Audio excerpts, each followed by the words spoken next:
ಪತ್ರಿಕಾಗೋಷ್ಠಿ ಕರೆದಿದೆ. ರಾಜ್ಯದಲ್ಲಿ ಹದಗೆಟ್ಟಿರುವಂತಹ ಆಡಳಿತ ವ್ಯವಸ್ಥೆ ಮತ್ತು ವಿರೋಧ ಪಕ್ಷದ ವೈಫಲ್ಯತೆಯನ್ನು ಖಂಡಿಸಿಕೊಂಡು ಮತ್ತು ಮುಂದಿನ ಸೋಷಿಯಲ್ ಡೆಮೊಕ್ರೆಟಿಕ್ ಪಾರ್ಟಿ ಆಫ್ ಇಂಡಿಯಾದ ಕಾರ್ಯಕ್ರಮಗಳ ಬಗ್ಗೆ ಘೋಷಣೆ ಮಾಡುವ ಕುರಿತು ಇವತ್ತು ನಾವು ಪತ್ರಿಕಾಗೋಷ್ಠಿಯನ್ನು ಹಮ್ಮಿಕೊಂಡಿದ್ದೇವೆ. ಬಂದಿರುವಂಥ ಎಲ್ಲ ಮಾಧ್ಯಮ ಮಿತ್ರರಿಗೆ ಆತ್ಮೀಯವಾಗಿ ಸ್ವಾಗತಿಸಿಕೊಂಡು ರಾಜ್ಯಾಧ್ಯಕ್ಷರಾದಂಥ ಅಬ್ದುಲ್ ಮಜೀದ್ ಅವರನ್ನು ನಾನು ಸ್ವಾಗತಿಸ್ತಾ ಇದ್ದೇನೆ. ಅದೇ ರೀತಿ ನಮ್ಮೊಂದಿಗಿರುವಂಥ ರಾಜ್ಯ ಪ್ರಧಾನ ಕಾರ್ಯದರ್ಶಿಯಾದಂತಹ ಅಬ್ದುಲ್ ಲತೀಫ್ ಪುತ್ತೂರು ಅವರನ್ನು ನಾನು ಸ್ವಾಗತಿಸ್ತಾ ಇದ್ದೇನೆ. ಅದೇ ರೀತಿ ನಮ್ಮೊಂದಿಗಿರುವಂತಹ ರಾಜ್ಯ ಕಾರ್ಯದರ್ಶಿಗಳಾದಂತಹ ಅಶ್ರಫ್ ಮಾಚಾರ್ ಇವರನ್ನು ಕೂಡ ನಾನು ಆತ್ಮೀಯವಾಗಿ ಸ್ವಾಗತಿಸಿಕೊಂಡು ಇಲ್ಲಿ ನಡೆದಿರುವಂಥ ಎಲ್ಲ ಮಾಧ್ಯಮ ಮಿತ್ರರನ್ನು ಸ್ವಾಗತಿಸಿಕೊಂಡು ಇದಕ್ಕೆ ವಿಷಯ ಮಂಡನೆಗಾಗಿ ರಾಜ್ಯಾಧ್ಯಕ್ಷರಾದಂಥ ಅಬ್ದುಲ್ ಮಜೀದ್ ಮೈಸೂರು ಅವರಿಗೆ ಕೇಳಿಕೊಳ್ತಾ ಇದ್ದೀನಿ. मुअज़्ज़िज़ मीडिया फ्रेंड्स, क्या आज रियासत कर्नाटक में जो हालात चल लेकर है ये सब आप लोग जानते हैं. तब 2018 में जो इलेक्शंस का रिजल्ट आया कर्नाटक में, किसी को मेजॉरिटी नहीं आया था. उस टाइम में कांग्रेस और जेडीएस अलायंस होकर रूल करे. कुमारस्वामी साहब चीफ मिनिस्टर भी बने. मगर बहुत अफसोस की बात है, जो लोग सेक्युलरिज्म का नाम बोलकर वोट लिए थे और बार बार हम लोग सेक्युलरिज्म का चैंपियन बोलकर जो वादा करते हैं, वैसा पार्टी कांग्रेस का 14 लीडर्स, 14 एमएलएस और जेडीएस का 3 एमएलएस बीजेपी को सेल होने के वजह से इधर बीजेपी का हुकूमत आया. यानी कि बीजेपी इनडायरेक्ट वे में अपना पैसा पावर यूज करते हुए इधर हुकूमत में आया. हुकूमत में आने के बाद क्या कर्नाटक का 6.5 करोड़ जो आबादी है, ये आबादी को क्या दिए या सिटीजन्स ऑफ कर्नाटका को क्या डिलीवर किए, बहुत बड़ा क्वेश्चन मार्क है. हर दिन एक करप्शन, अगर डायली का हिसाब लेंगे तो हर दिन एक करप्शन, एक स्कैम, बिटकॉइंस के लेकर बच्चों का, जो आंगनवाड़ी का बच्चों का एक स्कैम, उसके बाद स्कूल का यूनिफॉर्म स्कैम, असिस्टेंट प्रोफेसर का रिक्रूटमेंट स्कैम,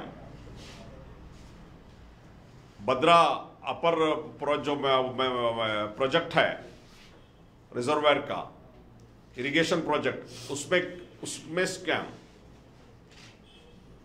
और 40% जो कर्नाटक का कॉन्ट्रैक्ट एसोसिएशन जो कंप्लेंट किया 40% कमीशन, उस वजह से आज इरिगेशन जो मिनिस्टर है, वाटर रिसोर्स डेवलपमेंट का जो आरडीपीआर का मिनिस्टर ईश्वरप्पा, रिजाइन देना पड़ा. और रमेश जारकिहोली क्यों रिजिग्नेशन देना पड़ा, मैं बोलने का जरूरत नहीं. ऐसा उसका साथ साथ ये सब जितने भी स्कैम्स है, बड़े बड़े करोड़ों रुपए का स्कैम्स, पीएसए स्कैम 300 करोड़ का पीएसए स्कैम. पीएसए स्कैम कौन किया? पुलिस रिक्रूटमेंट जो ऑफिस, उधर से हुआ है स्कैम. जो ओएमआर स्ट्रीट को जो करेक्शन किए, कुछ गड़बड़ किए, किधर है? पुलिस रिक्रूटमेंट जो ऑफिस है वो ऑफिस से हुआ है. तो उसका बावजूद भी आज भी होम मिनिस्टर मॉरल ग्राउंड्स पे रिजिग्नेशन देना था, वो अब तक किया नहीं. तो यानी कि total overall administration totally failure है. प्राइस हाइक तो बोलो मत, इतना प्राइस हाइक हो गया, लोग कंगाल हो गए हैं। तो एक साइड में ये, दूसरे साइड में ये बीजेपी का इतना बड़ा जुल्म हो लेकर है। तो ये सब लोगों का दिल से मन से हटाने के लिए कम्युनल इश्यूज, हर दिन मुस्लिम, क्रिश्चियंस, दलित, इनका जो भी इश्यूज लेकर एंटी कन्वर्जन बिल हो, बहुत सारे ऐसे इसमें जाते हैं, अजान उजान बोलकर।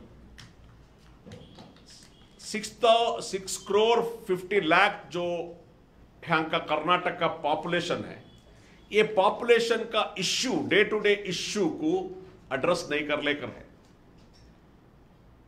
अनएम्प्लॉयमेंट है, प्राइस हाइक है, फार्मर्स का इश्यूज है, इतना सारे इरिगेशन इश्यूज है। ये सारे इश्यूज को डाइवर्ट करने के लिए हिंदू मुस्लिम कार्ड ये लोग खेलते हैं।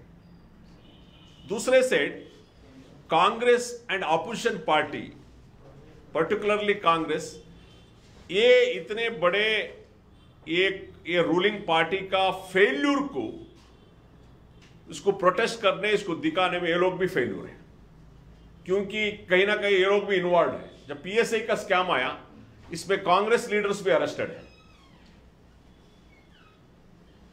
एक ऑपोजिशन विथ स्ट्रॉन्ग अप्रोच के साथ जो रास्ते में उतरकर बहुत बड़ा एहतजाज वगैरह करना था, ये लोग कर ले करने हैं। और कभी कभी ये लोग बीजेपी एंड आईटी सेल का ट्रैप में गिर जाते हैं। 2 एग्जांपल मैं बताना चाहता हूं।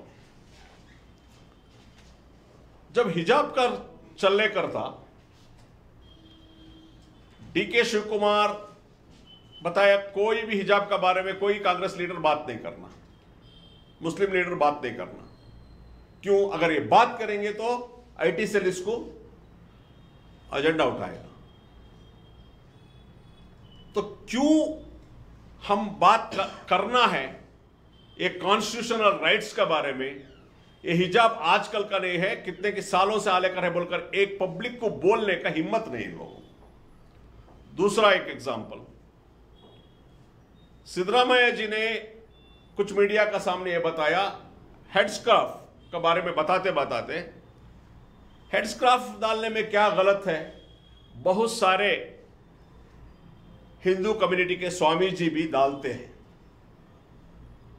ये जब बयान बोलते ही बीजेपी का आईटी सेल शुरू किया, चंद मीडिया इसका शुरू किया, स्वामीजिಗಳನ್ನ ಅವಮಾನ ಮಾಡಿದ್ದಾರೆ, बेइज्जती करे स्वामी जी। इमीडिएटली सिद्धरामैया जी इसको वापस लेना पड़ा। मैं वैसा बोला नहीं, यू टर्न लेना पड़ा। क्यों? इन लोग को ये हिम्मत नहीं हुआ मैं क्या रॉन्ग किया हूं। स्वामी जी जो सर पे डालते हैं ना, पूरा देखता है ना, हिम्मत नहीं हुआ इसको फेस करने के लिए। यस, मैं बोला हूं, क्या गलती है। ये बीजेपी और मीडिया जो भी इनको अपोजिट करता था, डिबेट को बुलाना था, स्वामी जी के साथ डिबेट को बुलाना था, डिबेट करना था, मैं क्या गलती किया हूं। मगर बीजेपी एंड आईटी सेल का, चंद मीडिया का जो ट्रायल चल रहा था, उसका ट्रैप में गिर गए। एक opposition leader BJP IT cell का, चंद मीडिया का ऐसा ट्रैप में गिर जाते हैं तो इस देश, इस राज्य को कौन बचाने वाले हैं? तीसरा पॉइंट,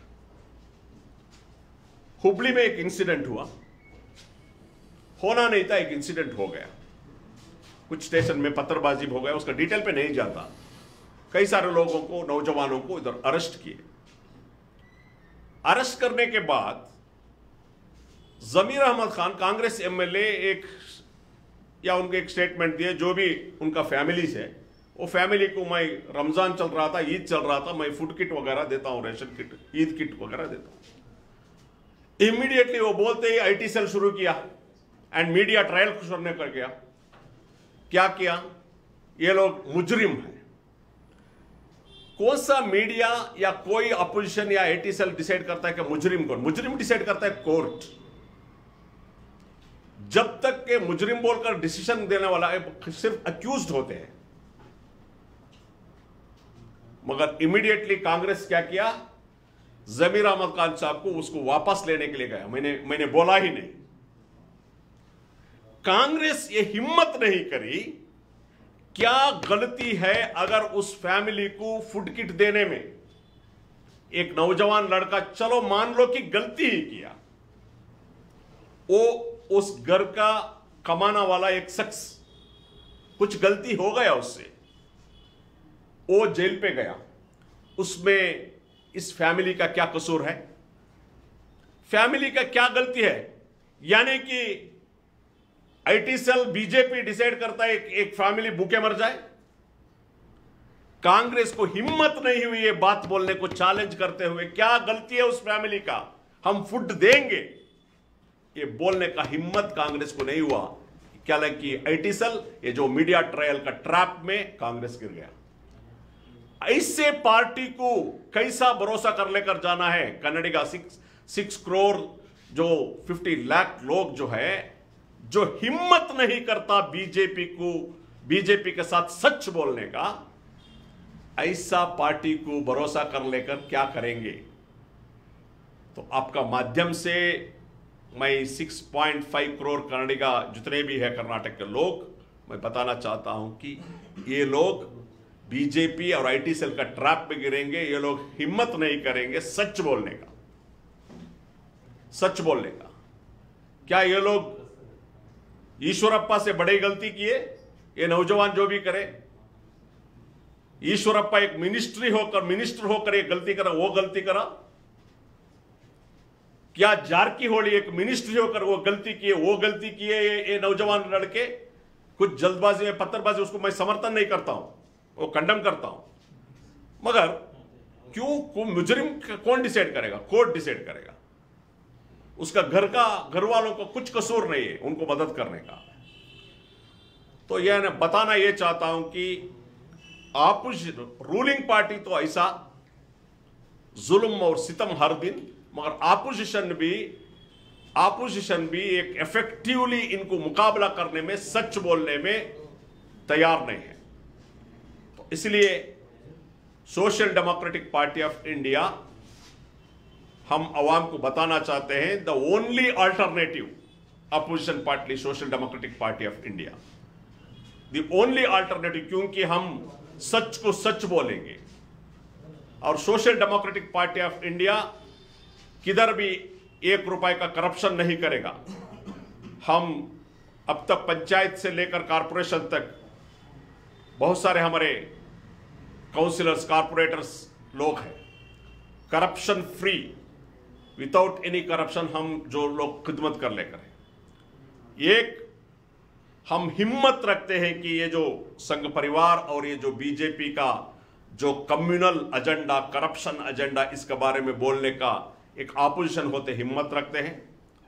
दूसरा, हम जिधर भी रूलिंग करेंगे विदाउट 1 रुपए का करप्शन हम करेंगे, और हम सियासत करेंगे, अवाम का सियासत करेंगे, पीपल्स पॉलिटिक्स, जनर राजकारण, सामान्य जनर राजकारण जो आज होले करने हैं। यानी कि आज का पॉलिटिकल एजेंडा में अवाम जो है जीरो है, अवाम को कुछ अहमियत नहीं है डेमोक्रेसी में। पीपल्स पॉलिटिक्स के बारे में, अवाम के बारे में आज का पॉलिटिक्स एजेंडा कोई पॉलिटिकल पार्टी अहम मुद्दा नहीं करने। इसलिए social democratic party of India 13 साल में अवाम की पॉलिटिक्स कर लेकर आए, आइंदा भी एग्रेसिवली हम लोग इस जो पार्टीज, जो ruling party and opposition party का फेल्यूर लोगों तक बताएंगे और बहुत बड़ा एक मुहिम चलाएंगे। वो मुहिम का शुरुआत हम करेंगे, बड़े 5 कॉन्फ्रेंस हम आज डिक्लेयर कर रहे हैं। अवामी इक्तिदार कॉन्फ्रेंस, जनाधिकार समावेश मंगलूर में मई 27 होगा, मैसूर में एक कॉन्फ्रेंस होगा, बेंगलुरु में एक कॉन्फ्रेंस होगा, दावणगेरे में एक कॉन्फ्रेंस होगा, गुलबर्गा 5 बहुत बड़ा conference, more than 1 lakh people उधर गैदर करके 5 बड़ा कॉन्फ्रेंस हम करेंगे। जनाधिकार समावेश, अवामी इक्तिदार कॉन्फ्रेंस। इस कॉन्फ्रेंस के जरिए हम 1 साल इलेक्शन तक हम हर गली गली गांव गांव में जाएंगे, ये बताएंगे कि जितने भी जो रूलिंग पार्टी का फेल्यूर्स और अपोजिशन का फेल्यूर, ये दो भी लोग बताएंगे और लोगों को बताएंगे the एसटीपीए the only alternative.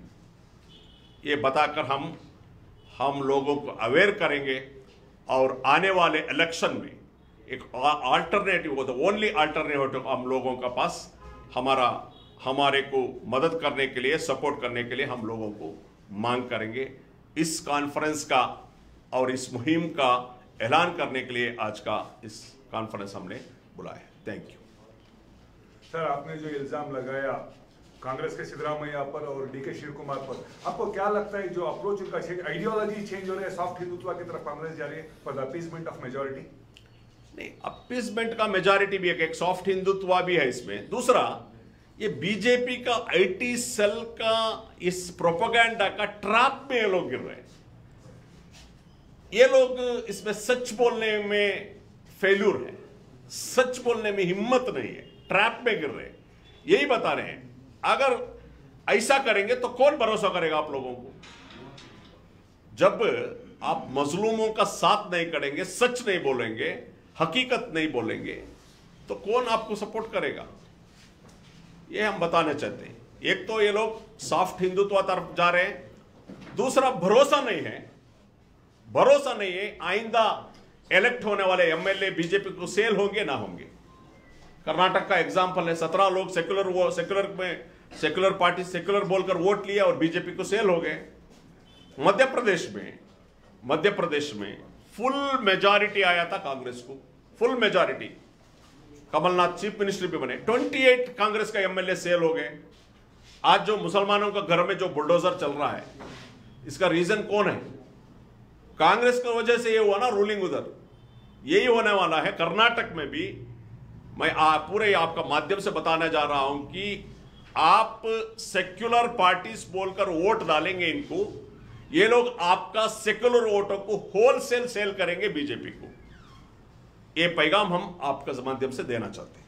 Thank you. Sir, Karnataka state का जो एनुअल बजट होता है वो 1 लाख करोड़ से 2 लाख करोड़ तक का होता है। पिछले 10 साल का अगर हम देखें तो 10 से 15 lakh crore, party BJP Congress JDS कोई भी हो, 2 दिन से जो बरसात है जो तबाह हो गई है, क्या आपको लगता है जो केम्पराजू जो इल्जाम लगा था 40% करप्शन का, वो कहीं ना कहीं सच है? 100% राइट है। पूरे इस पॉलिटिकल पार्टी इसमें हिस्सेदार है। 75 ईयर्स हो गया हम बेंगलुरु को आईटी गीटी वो ये बोलते हैं। आज भी कितने लोग ये सब परेशानी में, स्लम में पानी घुसा, बहुत सारे प्रॉब्लम्स इधर चलने करे। यानी एक कॉन्क्रीट प्लान, एक परमानेंट सोल्यूशन इसके लिए ढूंढने में फेल्यूर है।